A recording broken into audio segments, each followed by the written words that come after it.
So I've done a little Q&A on my Instagram. However, I'm only using questions from my lovely Instagram subscribers who I fondly refer to as the SONDER Society. So they have sent me in some questions about my first trimester, and so I am going to answer them here in this video as best as I possibly can. However, I do want to just flag that these answers are all based on my experience. There are things that I have learnt that are maybe, you know, scientific and, you know, or I've seen a lot of other mums-to-be say similar things. So, you know, there is a lot of research that I have done, but I do just want to say that everything I say, all of my answers are very much based on my experience, and pregnancy is so wildly different for everyone, I'm learning. So there are symptoms that I've had that lots of people don't get, and there are symptoms that lots of people have said I'll definitely get, which I just haven't had yet. Take everything I say with a pinch of salt, because this is very much based on my experience and my experience alone. However, let's crack on. When did you first get symptoms of being pregnant? If I am totally honest, I didn't really have any symptoms when I found out, because we were actively trying to get pregnant, and so I was just sort of desperately testing for about 3 weeks. Every few days I was like, well, it couldn't hurt just to do another test and see if I'm pregnant. So I didn't actually give my body any time to show me any symptoms, because I was just so frantically, desperately testing, because we were trying and it was something that I really wanted. How did you tell Joel that you were pregnant after you found out? So I tested when I was home alone, because I don't think I really thought that I was pregnant. I had convinced myself that getting pregnant was going to be very hard for us, because, you know, I've got friends who it has been very hard, and I've got other friends who have had to go through IVF, and I was sort of preparing myself for a much harder journey than we actually had. And of course, I'm so lucky and so grateful that we literally got pregnant much faster than I think neither me or Joel thought I would. So yes, I stupidly took the test when I was home alone. I saw that quite faint blue line. I did one of the sort of like cheaper tests because it was all I had under the sink, and when I saw that very, very faint blue line, I just laughed. I literally sat on the toilet and laughed. And then I was like, right, before I call Joel, I am just going to make 100% certain and drive myself to Tesco's to get one of the sort of maybe more accurate and just, you know, more expensive tests. Whether it made any difference, I mean, the result was still the same. I FaceTimed Joel because I just couldn't wait for him to get back from Hamilton. So I FaceTimed him and couldn't even get the words out, because I told him that I was going to take a test and then FaceTimed him, and so I think he knew what the answer was, because I think if I hadn't have been pregnant, I would have just texted him saying, nope, not this time around. So yeah, I FaceTimed him, and he was dressed as King George in his silly little King George wig. The first thing he said, I couldn't even get the words out, I just burst into tears, and he was like, are you? Oh my God, are you? I look like a dick. Yeah, I don't think he quite expected to be dressed as King George III when he found out that we were having a baby, but do you know what? It's a good story. So, have you noticed any of your tastes, likes, dislikes changing? Did you like something before that tastes wrong now? So within my first, so I'm now 19 weeks pregnant, so I'm in my second trimester, well and truly in the second trimester. Your first trimester is weeks 1 to 12. So yes, I really went off onions, like any form of onion. My most notable memory is when I finally thought a tuna and cheese toastie, I could definitely stomach that. I really struggled for about 2 weeks to get anything down me, because everything made me feel sick. So I was on my way into work, and I suddenly was passing Pret, and I was like, do you know what? I'm so hungry and yet feeling so sick. So I think I might be able to stomach a few bites of a tuna and cheese toastie, because let me tell you, when you're in your first trimester and you're feeling that sick, if you get a thought of anything, no matter what it is, if you're like, maybe I could stomach that, you do it, because you are so hungry. I was so hungry and yet feeling so ill. So as soon as that thought popped into my head, I was like, right, swerve to Pret, get me that tuna and cheese toastie. And I took a bite and I was like, oh, I might be all right. This is, you know, it's a little bit hard I had to take breaks between every bite, but I was like, maybe I'm gonna finish this. And then my teeth sunk into the middle of the tuna and cheese melt, and I felt this crunch and smelt the smell of the onion and just went, whoop, nope, absolutely not.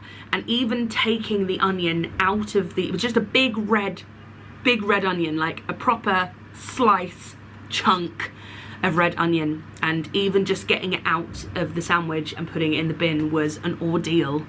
So yeah, onions, red, white, no matter what, any kind of onion just made me feel like garbage. And I like onions. You know, I'm fine with onions now, and I was fine with onions before. Onions was just the thing where I was like, can't do it. Categorically cannot do it. Have I had any weird cravings? If you follow me on Instagram, you will know that my biggest craving has been apples. Fruit in general, I've just been very much enjoying and loving in general, but apples was the one where during those first 12 weeks, when the craving hit, and again, I've talked about this on Instagram, I didn't realize that cravings, I thought cravings were just, you know, oh, that's something that I really fancy. I could really go for an apple right now. No, when you're feeling that sick and the craving for apples hit, it's like, you know, the only thing that will make you feel better and the only thing that you might actually be able to stomach, and stomach quite a lot of, is this one thing. And for me, it was apples. And I think I've probably eaten like 12 bushels of apples over the course of the last 19 weeks, because I literally just cannot get enough. In every bag I have, you will find an apple that's there just in case. But nothing weird, nothing strange. There's something called, I think it's called pica, which is where you start craving inedible things, and it's usually like charcoal or chalk or sponge or metal. But I've had none of those. What's something that people warned you about but that you weren't 100% prepared for? I don't think it's something that people warned me about. I think this is just something that I inherently knew about pregnancy. You know that growing a human is tiring. You sort of just know that a pregnant person's body is just doing a lot of extra work, and so therefore that person's going to be way more tired than they usually are. But nothing could have prepared me for the exhaustion of the first trimester. I have never ever experienced anything like it. Of course I haven't, because this is a brand new experience. But I just thought that there was a type of tiredness I might have felt within my lifetime prior to being pregnant, that I'd go, ah, yes, I felt like this before. That was hard then, and this is going to be hard now. But on it, like, I have never ever known anything like it. And there were some days where I didn't think I felt tired, and then I would close my eyes for long enough and be asleep. And I don't just mean like a little bit of sleep, like a light sleep where you can still sort of hear things going on in the room. I mean like dead to the world sleep. Like it would have taken an atomic bomb explosion to maybe wake me up, only maybe. But I was taking full advantage of the fact that during rehearsals for this show, there was a bed just readily available in the rehearsal room, because there's a bed in the show, and I am in the only scene that has the bed. So I knew that if I wasn't being used for rehearsals, neither was the bed. So I would just take myself off, because I play 2 roles in the show, but there are big chunks of time where I'm not needed. So there were days in rehearsals where I'd be called from 10 till 11, and they'd be like, you're not needed now until after lunch at 2 o'clock. So I'd be like, oh, that's a long time where I can just put my head down and sleep for a bit.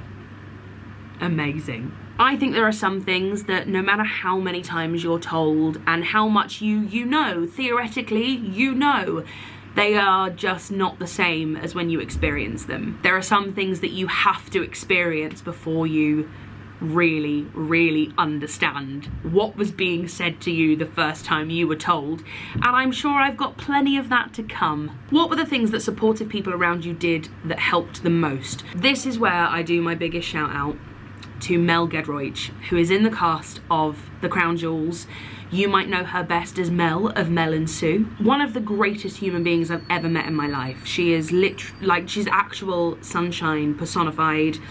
She is just so upbeat and positive and funny off stage as well as on, and just a complete and utter delight to work with and just be in the presence of. But as soon as she found out that my craving was fruit and apples, she would knock on my door every single day and hand me a fruit cup from Pret. She was there every day with her fruit cup because she just wanted to contribute and be there for me and help in any way that she could, because, you know, she's got 2 daughters of her own. She knows what pregnancy is like, and she has just been a great support throughout this whole journey. And of course there are the obvious people like Joel, my husband, and Scott, and my parents, and Giovanna and Tom, my sister-in-law and my brother.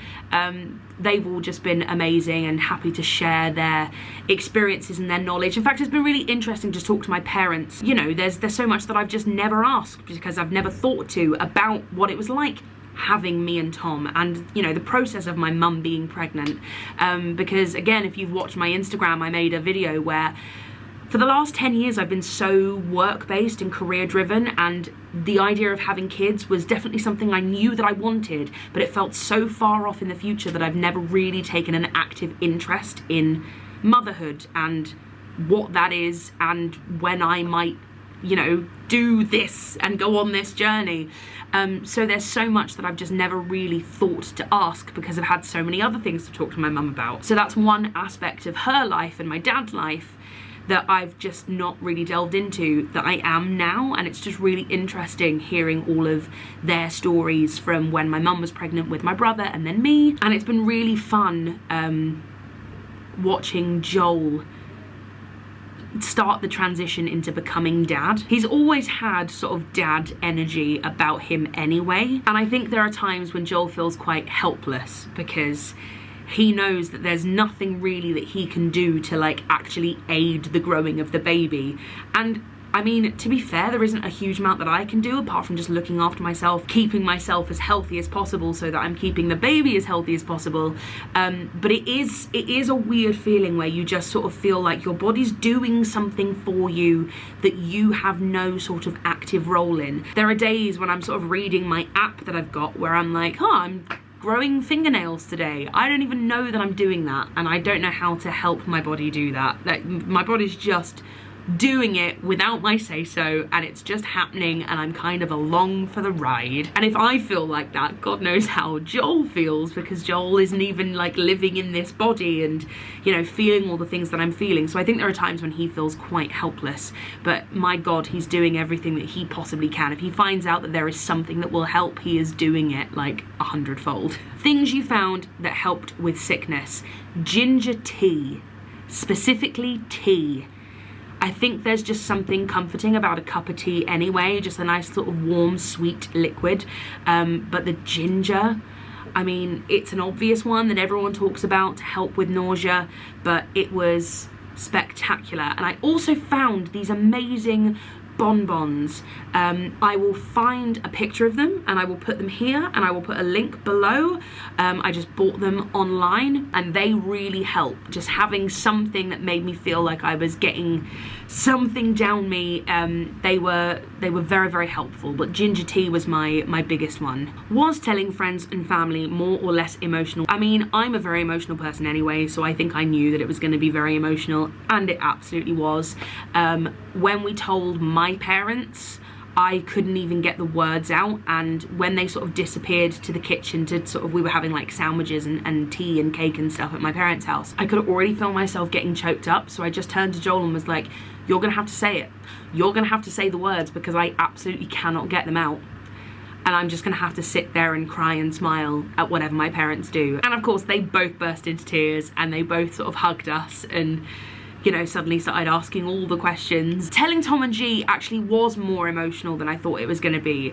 I knew that I was gonna be emotional, but seeing your big brother beam and get emotional, and he kept getting emotional actually. One of the funniest things about telling Tom and G, I told him the day before his birthday, because we were going over to deliver some birthday donuts to my brother anyway. And so I wrote a little card. See if I can remember what I wrote. I wrote something like, of donuts we have brought you a dozen, but the real question is, do the boys want a cousin? That's what I wrote. G literally went, oh my God, and just sort of screamed and burst into tears immediately. And, you know, did all the hugging and the jumping around and the you know, the usual reaction. And Tom did get emotional and was so thrilled, and, you know, again they were like, oh my God, tell us everything.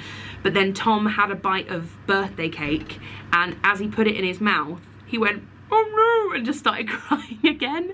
And he was like, I don't know why that suddenly made me emotional. And he just had a mouthful of cake. And he was like, I don't know why he all of a sudden got emotional as soon as he took a mouthful of cake. But it was quite funny to watch him cry through this mouthful of rainbow cake. But the best reaction absolutely has to go to our wonderful friend Rebecca Locke, who we told on our joint, we called it a hag do, like stag and hen do.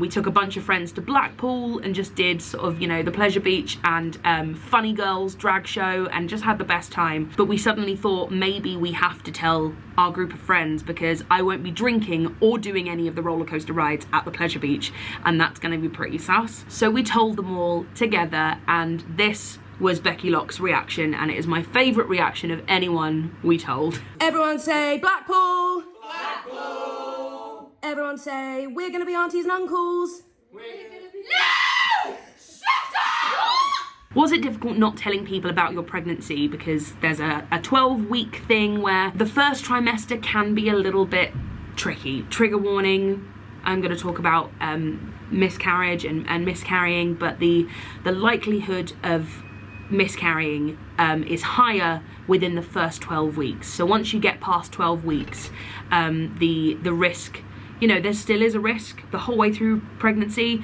but the risk does decrease quite significantly in the second and third trimester. And, you know, the further along you get, the less likely it is that you're going to miscarry. Doesn't mean it doesn't happen, but it is just less likely. So they do say, you know, maybe don't tell anyone until you've gotten past 12 weeks. However, I kind of disagree with that, because I feel like if you do miscarry, you want the people that you love around you to know and support you, and I feel like it's better to tell them that you're pregnant and then that you've miscarried, rather to tell them that you were pregnant.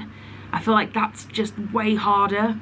And, you know, the people around you know the risks, and they get it. And so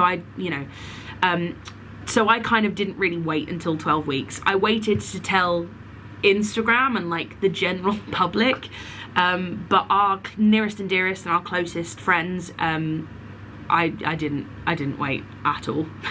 I also couldn't hide it from my castmates, because I was running off to be sick in rehearsals, and there's only so long that you can pretend that you've eaten something dodgy. Everyone always talks about the hard parts, but what was your favourite part? I mean, everyone talks about the hard parts of the first trimester because it is primarily just hard parts. It's when you're feeling the most sick, the most tired. I mean, I know that tiredness comes back in the third trimester, but the first trimester is quite tough, if I'm going to be totally honest with you. But I did have this really funny sense of just not being alone, of having like this little thing in me that I was, you know, nurturing and helping grow, and that's a really fun feeling and a really bizarre feeling. And you instantly, even when it's like so early on in pregnancy and it's just this tiny little lump of cells that literally has no resemblance of a human at all, it's literally just a little lump of growing cells, you still get attached and you bond in a very sort of strange way, and you really do feel like you're not one but two now, and that's really exciting. And finally, any baby brain. I don't know how much scientific evidence there is to support the idea of baby brain. I've read that it's not a thing, and then there's like millions of pregnant people out there going, it's definitely a thing. So I do just wonder if it's, you know, the amount of tiredness and exhaustion that you feel during pregnancy, that's just contributing to you not having the capacity and the capabilities of doing normal human things. So the stupidest thing that I've done is I booked a train ticket from London to Cardiff this Tuesday just gone. I booked it for Tuesday morning at like 20 minutes past 10, and I booked it on August the 16th. I was so prepared, and then I totally forgot that I did that. Just completely and utterly forgot that I had booked myself not only a train ticket, but a first class train ticket as well. I'd splashed out to travel in style and totally and utterly forgot. Completely and utterly forgot. And then organised with one of my castmates that they would pick me up from panto rehearsals that I was doing on the Monday, and we would drive for the 3 hours or 2.5 hours to Cardiff on the Monday night, and then we booked an Airbnb to stay in that night. A 2-bedroom Airbnb that I spent money on, that I booked, and went, yeah, great. And then on my way to panto rehearsals on the Monday with my case for Cardiff in the boot of the car, I got a message through saying, your train to Cardiff is all ready to go tomorrow and your ticket's there, ready and waiting for you. And I was like, what is this you speak of? So I ended up cancelling the Airbnb because I wanted another night in my own bed and with Joel, and just have an evening of chilling on the sofa, which I did, and then got the train that I'd originally booked, but ended up just wasting a bunch of money on an Airbnb that I had to cancel on the day. So there we go. There is a little summary, I guess, of my first trimester. I will do another one of these for the second trimester, although the second trimester has been much more uneventful than the first. So yeah, thanks for watching, and if you have any more questions below, put them below and I will try and answer as best I can.